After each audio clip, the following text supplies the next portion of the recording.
America का राष्ट्रपति, president of America powers, यह अमेरिका के संविधान से संबंधित है। यह अपने बीए सेकेंड ईयर राजनीति विज्ञान paper first selected political system से संबंधित है। मैं doctor Mohanlal Goswami, assistant professor of political science, government girls college Hanumangarh.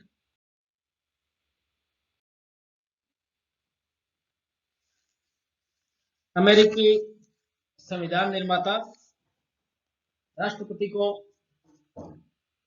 शक्तिशाली नहीं बनाना चाहते थे, क्योंकि एक संघात्मक व्यवस्था थी, परंतु यह पद शक्तिशाली बनता गया और आज यह लोकतांत्रिक देशों में सर्वाधिक शक्तिशाली पद माना जाता है। इसे शक्तिशाली बनाने में संविधान, कांग्रेस के अधिनियमों, कांग्रेस वहां व्यवस्थापिका को कहते हैं यानी संसद को, न्यायालय के निर्णयों, संवैधानिक प्रथाओं ने योगदान दिया है। लैंकास्टर ने इस संबंध में कहा है, यद्यपि संविधान में ऐसी व्यवस्था की गई थी कि राष्ट्रपति के हाथ में अधिक शक्तियां इकट्ठी न हों, परंतु वह विश्व के शक्तिशाली शासकों में से एक है। अमेरिकी संविधान के अनुच्छेद 2 के अनुसार संघ सरकार की कार्यपालिका शक्ति का निवास राष्ट्रपति में है। सर्वप्रथम देखें हम कार्यपालिका संबंधी शक्ति। राष्ट्रपति मुख्य कार्यपालक है।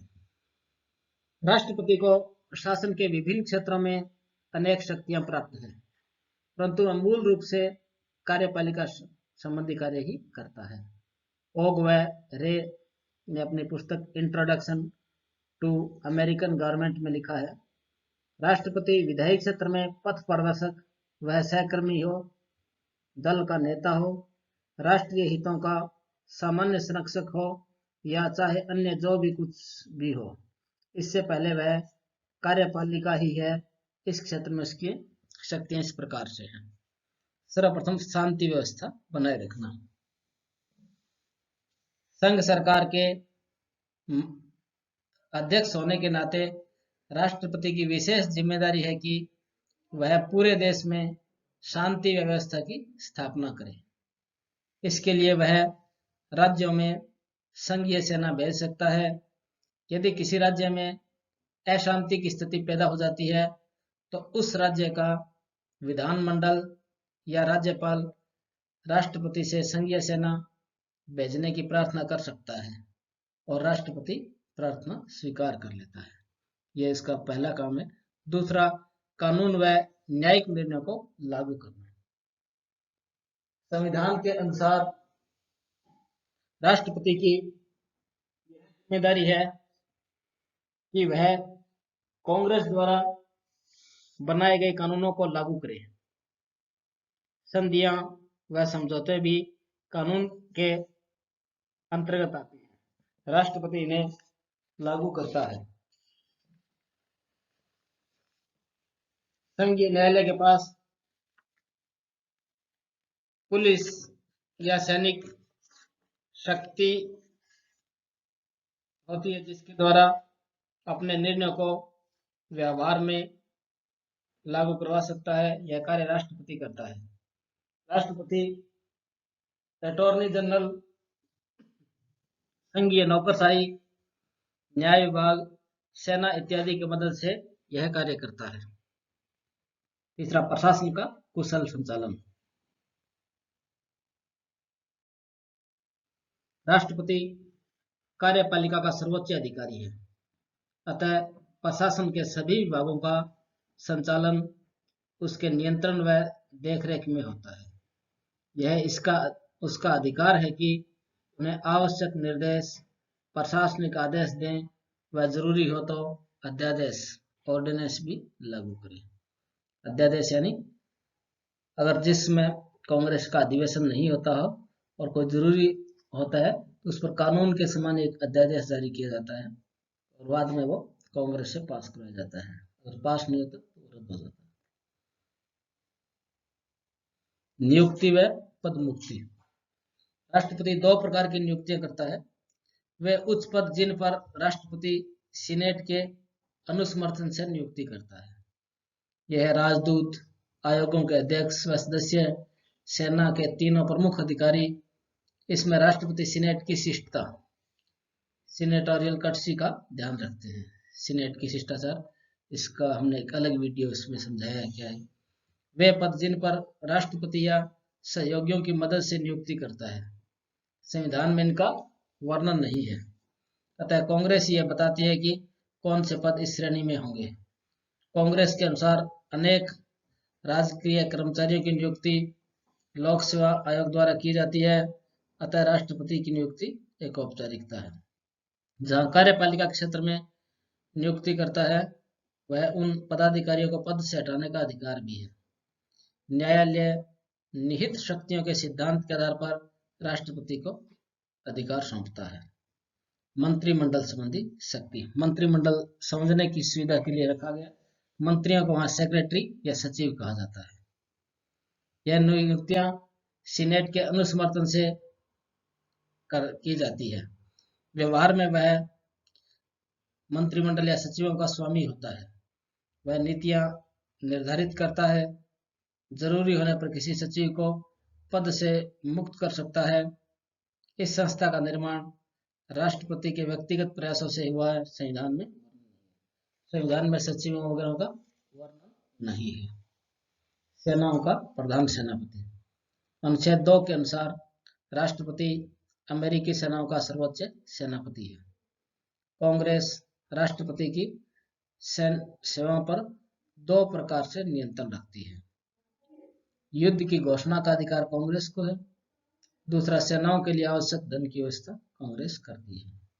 यानी युद्ध कहीं करना तो कांग्रेस घोषणा करती है, और बजट जो पारित करती है वो कांग्रेस है। तो एक तरह से राष्ट्रपति पर यह नियंत्रण है। राष्ट्रपति सेनाओं के संचालन, युद्ध की व्यूहरचना, युद्ध विराम व शांति की घोषणा के लिए स्वतंत्र है, परंतु युद्ध विराम के बाद होने वाली शांति संधि पर सीनेट का अनुसमर्थन जरूरी है। यानी सीनेट इसलिए प्रभावशाली है क्योंकि संधियों पर उसका अनुसमर्थन, रेटिफिकेशन आवश्यक होता है। वैदेशिक संबंधों का संचालन, राष्ट्रपति विदेश नीति निर्धारित करता है। इस क्षेत्र में प्रभावशाली सिद्धांत भी दिए हैं, जैसे मुनरो सिद्धांत, ट्रूमैन सिद्धांत, आइजनहाइवर सिद्धांत। ये राष्ट्रपतियों के नाम पर है। जो राष्ट्रपति है जो सिद्धांत देता है उसी के नाम पर हो जाता है। जैसे भारत में प्रधानमंत्री हुआ तो गुजराल सिद्धांत। नए राज्यों को वो मान्यता भी दे सकता है। विदेश नीति लागू करने के लिए विभिन्न पदाधिकारियों की नियुक्ति करता है, जैसे सचिव, राजदूत। इनके नियुक्ति के लिए भी सीनेट की अनुसमर्थन की आवश्यकता है। तो मुख्य रूप से हम देखेंगे इसमें कि कार्यपालिका शक्ति इसकी बहुत महत्वपूर्ण है। और राष्ट्रपति विभिन्न देशों के साथ संधि समझौते भी करता है। प्रशासनिक समझौते, गुप्त समझौते अगर किए जाते हैं तो उन पर सीनेट का अनुसमर्थन आवश्यक नहीं है। प्रशासनिक समझौता, एग्जीक्यूटिव एग्रीमेंट एक ऐसा विकास हुआ है जो किया जाता है तो सीनेट के अनुसमर्थन से बच भी सकते हैं। अमेरिकी राष्ट्रपति विदेश यात्रा पर गए अमेरिकी नागरिकों व दूसरे देशों में बसे अमेरिकी नागरिकों को संरक्षण प्रदान करता है। तो ये एक तरह से कार्यपालिका संबंधी शक्ति है जो मुख्य शक्ति है। दूसरा, विधायी शक्ति, यानी कानून निर्माण के संबंध में विधायी काम वैसे कांग्रेस के पास है। कांग्रेस वहां की पार्लियामेंट या व्यवस्थापिका है। अमेरिका में शक्ति पृथक्करण सिद्धांत अपनाया गया है। ये मॉन्टेस्क्यू का सिद्धांत है। यानी सरकार के 3 अंग हैं, व्यवस्थापिका, कार्यपालिका, न्यायपालिका। तीनों अपने अपने क्षेत्र में कार्य करें, एक दूसरे में हस्तक्षेप न करें। इसमें इसके पूरक में नियंत्रण और संतुलन सिद्धांत भी है। तो तीनों अंग एक दूसरे पर नियंत्रण रखते हैं, जिससे वहां पर संतुलन बना रहता है।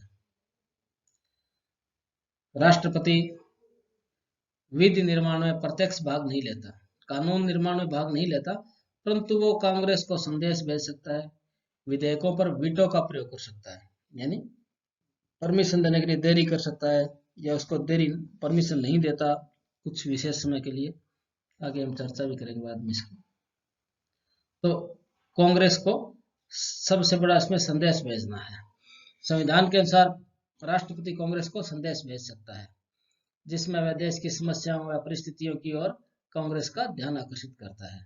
यह वैसे ही है जैसे संसदीय व्यवस्था में राष्ट्रपति का अभिभाषण होता है।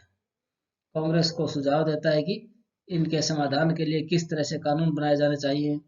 राष्ट्रपति प्रतिवर्ष संदेश भेजता है, या वह स्वयं पढ़ता है, या परंपरा विकसित हो गई है कांग्रेस स्वयं कांग्रेस में जाकर पढ़े। यदि कांग्रेस सैद्धांतिक रूप से स्वतंत्र है, परंतु व्यवहार में इन संदेशों का कांग्रेस पर प्रभाव पड़ता है। यानी देश की कोई मुख्य समस्या पर ध्यान आकर्षित करता है, कानून बनाने के लिए कहता है, तो ये मीडिया में भी आती है और कानून वो बनाया जाता है। कांग्रेस का जो है विशेष अधिवेशन भी आमंत्रित कर सकता है वो। कांग्रेस के विशेष अधिवेशन होते हैं, सामान्य तो होते हैं, परंतु विशेष अधिवेशन राष्ट्रपति विशेष परिस्थितियों में बुलाने के लिए कर सकता है। वह इसमें समस्या भेजता है जिसके लिए विशेष आमंत्रित किया गया। राष्ट्रपति ट्रूमैन ने इस तरह से आमंत्रित किया था। राष्ट्रपति को यह भी अधिकार है कि कांग्रेस अधिवेशन की अवधि बढ़ा दे। रूजवेल्ट ने 3 बार अधिवेशन बढ़ाने की मांग की थी, जो स्वीकार कर ली गई। राष्ट्रपति द्वारा वीटो का प्रयोग, निलंबनकारी व जेबी वीटो, इसका भी ध्यान रखिए। कई बार ये छोटा क्वेश्चन भी पूछ लिया जाता है कि ये निलंबनकारी या जेबी वीटो क्या है। कांग्रेस द्वारा पारित कोई भी विधेयक तब कानून बनता है जब राष्ट्रपति हस्ताक्षर कर देता है, परंतु संविधान के अनुसार यह राष्ट्रपति का अधिकार है कि विधेयक पर हस्ताक्षर करने से इनकार कर दे। इसे निषेधाधिकार इनकार को वीटो कहते हैं। 2 प्रकार का है, नियमित वीटो या निलंबनकारी वीटो, और दूसरा जेबी वीटो। राष्ट्रपति की वीटो शक्ति अस्थायी है, और राष्ट्रपति द्वारा पारित किसी भी विधेयक को वह पुनः पारित कर दे, कांग्रेस पुनः पारित कर दे, तो वह विधेयक राष्ट्रपति के हस्ताक्षर के बिना ही कानून बन जाता है। इसे कांग्रेस के दोनों सदनों द्वारा 2/3 बहुमत से पारित होना चाहिए, परंतु इस दौरान कुछ निलंबन कर सकता है, या विशेष परिस्थितियों में जेबी वीटो, जेबी का मतलब जेब, पॉकेट वीटो भी कर सकते हैं। निलंबनकारी, कांग्रेस विधेयक पारित करके राष्ट्रपति के पास भेजती है। नियमानुसार राष्ट्रपति 10 दिन यानी 10 वर्किंग डे, रविवार को शामिल नहीं करते, 10 वर्किंग डे में विधेयक स्वीकार या अस्वीकार कर सकता है। राष्ट्रपति 10 दिनों में कोई मत प्रकट नहीं करता और कांग्रेस अधिवेशन चलता रहता है, तो विधेयक पर स्वीकृति समझी जाती है। विधेयक चल रहा है, 10 दिन में कुछ मत नहीं दिया तो स्वीकृति समझ जाती है, वह कानून बन जाता है। किंतु 10 दिन समाप्त होने से पहले ही राष्ट्रपति विधेयक पर अस्वीकृति लिख दे, तो माना जाता है कि निलंबनकारी वीटो का प्रयोग किया है। इस विधेयक को पुनः कांग्रेस के दोनों सदन 2/3 बहुमत से पारित कर दे, तो राष्ट्रपति के हस्ताक्षर बिना ही कानून बन जाता है। ऐसा इसलिए कहता है कि थोड़ा देर हो जाती है, निलंबन हो जाती है, मीडिया में भी चर्चा हो जाती है, तो कई बार यह पुनः पारित नहीं किया जाता। ये एक तरह से भारत में जैसे है, ये दोबारा पुनर्विचार के लिए लौटा दिया जाता है जैसे। दूसरा जेबी, या जेबी मतलब जेब, पॉकेट वीटो। राष्ट्रपति द्वारा रविवार का अवकाश छोड़कर कांग्रेस द्वारा पारित विधेयक 10 दिनों के अंदर स्वीकार या अस्वीकार करना होता है। भारत में ऐसा समय नहीं होता, राष्ट्रपति के पास दिन निर्धारित नहीं है कि कितने दिन में हस्ताक्षर करेगा, वहां 10 दिन निर्धारित है। अगर अधिवेशन, कांग्रेस का अधिवेशन चल रहा हो, कि अंतिम 10 दिनों में विधेयक भेजा जाता है और राष्ट्रपति कोई मत प्रकट नहीं करता, तो विधेयक समाप्त हो जाता है। यह पॉकेट वीटो या जेबी निषेधाधिकार है। यानी अगर निलंबनकारी में ऊपर देखा कि अधिवेशन चल रहा है, तब तो विधेयक बन जाता है, और अंतिम 10 दिनों में एक परिस्थिति पैदा हो जाती है, अंतिम 10 दिनों में भेजा जाता है, तो राष्ट्रपति कोई मत नहीं प्रकट करता, तो उसमें उनकी जेब में रह जाता है, यानी पॉकेट में रह जाता है, तो वो पॉकेट वीटो है। तो ये इस तरह से वो डील कर सकता है व्यवस्था को। ये छोटा क्वेश्चन भी है, इसी में आप ध्यान रखिए, इसको पढ़ेंगे। फिर कार्यपालिका आदेश जारी करना, यह भी छोटा क्वेश्चन इसी के अंदर आ जाता है।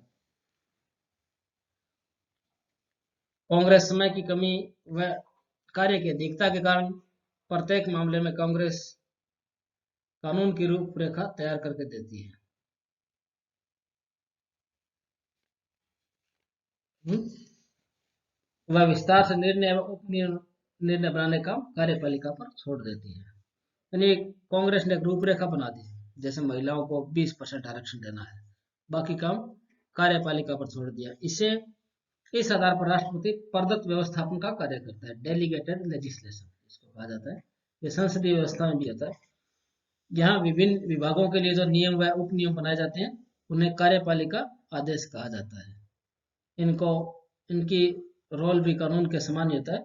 इसकी वैधता को न्यायालय में चुनौती नहीं दी जा सकती है।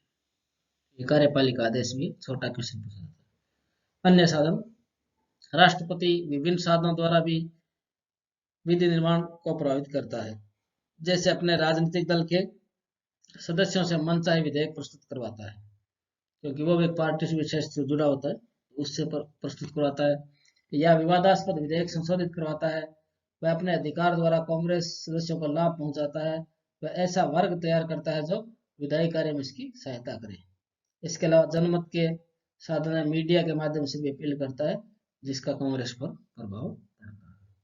तो ये इसकी विधायी शक्ति है। यानी कानून बनाना काम सीधा राष्ट्रपति का नहीं है, परंतु वो अनेक तरीकों द्वारा उसे प्रभावित करता है। फिर हम इसके देखेंगे और भी शक्तियां, वित्तीय शक्तियां भी है। अमेरिका का वार्षिक बजट जो है राष्ट्रपति की देखरेख में बजट ब्यूरो के निदेशक द्वारा तैयार किया जाता है। जैसे भारत में वित्त मंत्री होता है, तो बजट ब्यूरो के निदेशक द्वारा तैयार किया जाता है और निदेशक द्वारा ही कांग्रेस में भेजा जाता है। कांग्रेस बजट के आय व्यय को घटा बढ़ा सकती है, परंतु राष्ट्रपति अपने दल के सदस्यों की मदद से कोशिश करता है कि मूल रूप में पास हो, परंतु कई बार गंभीर परिवर्तन भी हो जाते हैं। हम देखेंगे न्यायिक शक्ति है। राष्ट्रपति सीनेट के अनुसमर्थन से संघीय न्यायालयों में न्यायाधीशों की नियुक्ति करता है। वह क्षमादान की शक्ति का भी प्रयोग कर सकता है, परंतु महाभियोग से दंडित किसी व्यक्ति को क्षमा नहीं कर सकता। वह सामूहिक क्षमादान भी दे सकता है कि एक साथ जनरल एमनेस्टी भी दे सकता है। जैसे जॉनसन ने 1868 में अमेरिकी गृह युद्ध जो चला था उसमें जनरल एमनेस्टी दी थी, सामूहिक क्षमादान दी थी। ये वो लोग थे जो अमेरिकी संघ से स्वतंत्र होना चाहते थे। राष्ट्रपति फोर्ड ने निक्सन को वाटरगेट कांड के संदर्भ में भी क्षमादान किया था। फिर इसमें एक पॉइंट है, राष्ट्रपति जो होता है दल और देश का नेता होता है, अपनी पार्टी का भी है, एक तरह से देश का वो नेता है, देश का नेतृत्व करता है। जैसे अब जो बिडेन राष्ट्रपति बनेंगे तो वो डेमोक्रेटिक पार्टी के नेता और देश के नेता, और अभी तक डोनाल्ड ट्रंप जो थे रिपब्लिक पार्टी की। राष्ट्रपति पद के लिए चुनाव दल के आधार पर होता है। जो राष्ट्रपति बनता है वह दल का नेता भी बन जाता है। वह दल की नीति निर्धारण उसे सफलतापूर्वक लागू करने के लिए कांग्रेस और इसके बाहर सदस्यों से सहयोग प्राप्त करता है। वह कांग्रेस या राज्य चुनाव में अपने दल की जीत के लिए प्रयास करता है। देश के नेता के रूप में राष्ट्रपति आंतरिक व बाहरी मामलों में देश का प्रतिनिधित्व करता है। द्वितीय विश्व युद्ध के दौरान रूजवेल्ट व ट्रूमैन ने राष्ट्रीय नेता के रूप में काफी शक्तियों का प्रयोग किया। ये इसकी शक्तियां हैं। अब राष्ट्रपति की जो शक्तियां व कार्य में वृद्धि हुई है, जितने संविधान में दी थी उससे ज्यादा ही बढ़ गई है। इसके कुछ कारण हैं। इस संविधान का जो विकास भी हुआ है, संविधान निर्माता व्यक्ति की स्वतंत्रता, निजी संपत्ति, लोकतंत्र में आस्था रखते थे कि एक व्यक्ति एक शक्तिशाली कार्यपालिका को अत्याचार का साधन मानते थे, इसलिए राष्ट्रपति को सीमित अधिकार दिए गए, परंतु अब इसके अधिकार बढ़ गए हैं। मुंद्रो ने इस संबंध में कहा, अब तक लोकतंत्र में किसी भी व्यक्ति ने इतनी अधिक सत्ता का प्रयोग नहीं किया जितना अमेरिका का राष्ट्रपति करता है। इसके कारण एक नंबर संविधान का विकास। संविधान के विकास के साथ साथ राष्ट्रपति की शक्ति में वृद्धि हुई। इस दृष्टि से कांग्रेस के विभिन्न अधिनियम, न्यायालयों के निर्णय, प्रथाओं का वर्णन किया जा सकता है। इसे धीरे धीरे जैसे संविधान का विकास हुआ, राष्ट्रपति की शक्तियां बढ़ी। निर्वाचन पद्धति में परिवर्तन। संविधान में राष्ट्रपति के लिए अप्रत्यक्ष निर्वाचन प्रणाली स्वीकार की थी, परंतु व्यवहारिक रूप से आज ये प्रत्यक्ष निर्वाचन बन गया है। जैसे जो बिडेन का एक तरह से प्रत्यक्ष हुआ। वह राष्ट्रपति जनता द्वारा निर्वाचित व्यक्ति बन गया है, इससे उसकी शक्ति बढ़ी है। संकट काल, जब भी अमेरिका में संकट काल का मुकाबला करना पड़ा तो राष्ट्रपति की शक्तियों में वृद्धि हुई।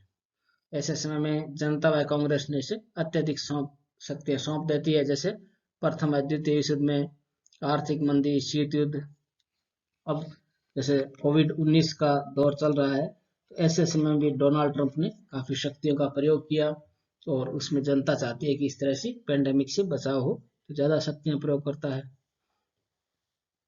मुनरो के शब्दों में, प्रत्येक राष्ट्रीय संकट के फलस्वरूप राष्ट्रपति की सत्ता में हमेशा के लिए कुछ बातें जुड़ जाती हैं। बुक का नाम है गवर्नमेंट ऑफ द यूएसए। फिर अमेरिका का महाशक्ति बनना, 20वीं शताब्दी के प्रारंभ से ही अमेरिका महाशक्ति के रूप में उभरा है। इस कारण उसे अंतर्राष्ट्रीय विवादों में उलझना पड़ा, द्वितीय विश्व युद्ध का शीत युद्ध का सामना करना पड़ा, जिसमें अनेक जगह सैनिक कार्रवाई करनी पड़ी। ट्रूमैन सिद्धांत, आइजनहाइवर सिद्धांत, कैनेडी द्वारा क्यूबा की घेराबंदी, जॉनसन द्वारा वियतनाम युद्ध, निक्सन द्वारा चीन मित्रता, बुश द्वारा इराक व अफगानिस्तान में सैनिक कार्रवाई, ओसामा बिन लादेन व आतंकवाद के खिलाफ युद्ध, ऐसे उदाहरण जिसकी राष्ट्रपति की शक्ति में वृद्धि हुई है। अन्य कारण भी है। राष्ट्रपति शक्ति वृद्धि के 3 प्रमुख कारण, वह दल का नेता है, आम जनता राष्ट्र नेता के रूप में स्वीकार करती है, तथा राष्ट्रपति ने अपने व्यक्तित्व के आधार पर भी शक्तियों को प्राप्त किया है। इस प्रकार हम देखते हैं कि राष्ट्रपति की शक्तियां जितनी थी उससे ज्यादा प्रयोग करता है और समय के साथ साथ उसमें और ही बढ़ोतरी होती जाती है। जैसे कोई संकट आता है तो उसमें राष्ट्रपति की शक्तियां और ज्यादा बढ़ जाती है। धन्यवाद। उम्मीद करता हूँ इसको आपको समझ में आया होगा।